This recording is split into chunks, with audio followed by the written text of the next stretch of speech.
Hello everybody, welcome back to the channel. My name's Gary and today I'm just going to briefly take a look at the UK and Ireland's joint bid to host Euro 2028.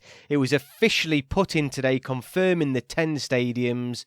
So let's have a look at those 10 stadiums, the host cities, and some of the missing stadiums as well. So it's a really interesting bid process. It's only us and Turkey that are currently in the running. So it will be the UK and Ireland or Turkey who will host Euro 2028. So let's take a look.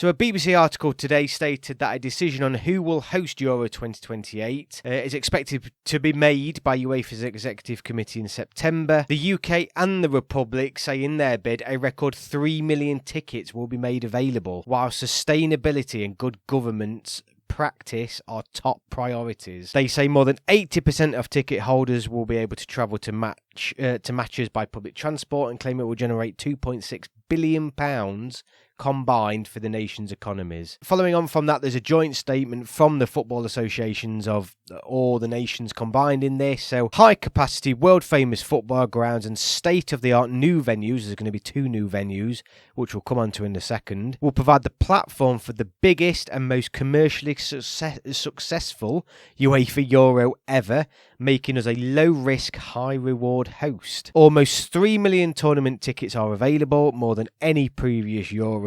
Championships. Average stadium capacity of 58,000, so more fans than ever before will attend matches, and matches hosted around our nations and regions to reach as many communities as possible. Our bid also places sustainability and good governance practice as top priorities.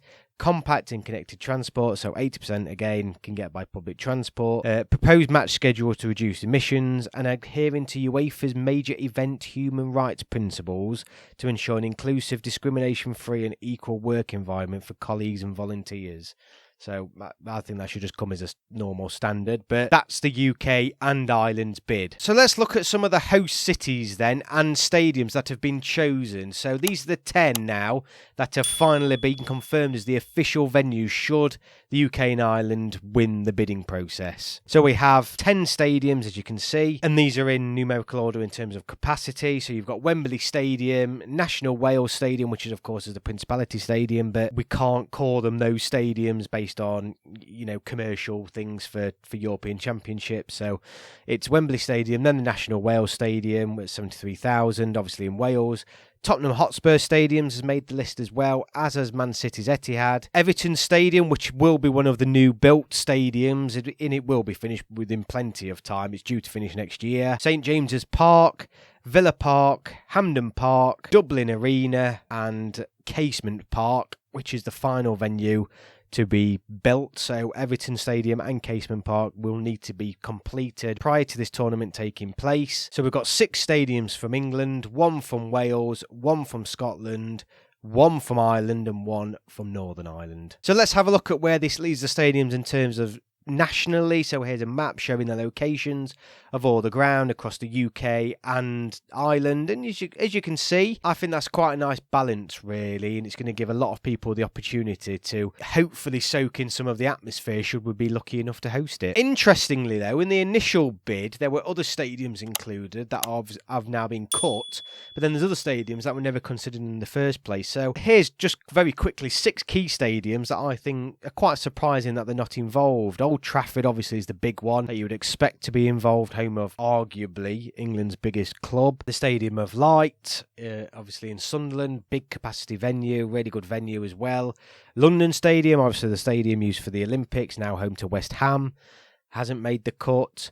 Croke Park in Dublin was on the shortlist initially, but then has been pulled from the final 10. Celtic Park and Ibrox, neither of them were considered, which is quite surprising given their capacity, particularly Celtic Park with 60-odd thousand. And of course, Arsenal's Emirates Stadium, another one in London. That's probably why the 2 London ones missed out. You could almost host the Euros solely in London, but yeah, Arsenal Stadium I don't think was ever in contention at all, which is quite surprising really. But yeah, 6 stadiums there that surprisingly haven't made the cut. So they're the stadiums, that's where they're located, and that's the plan for England, Scotland, Wales, Northern Ireland and Ireland to host this tournament together jointly, which I think is a good idea, but England could host it on their own, and it sort of makes me think, why don't we? But I know a lot of these, UEFA and FIFA like countries to come together now and joint host tournaments, if you like.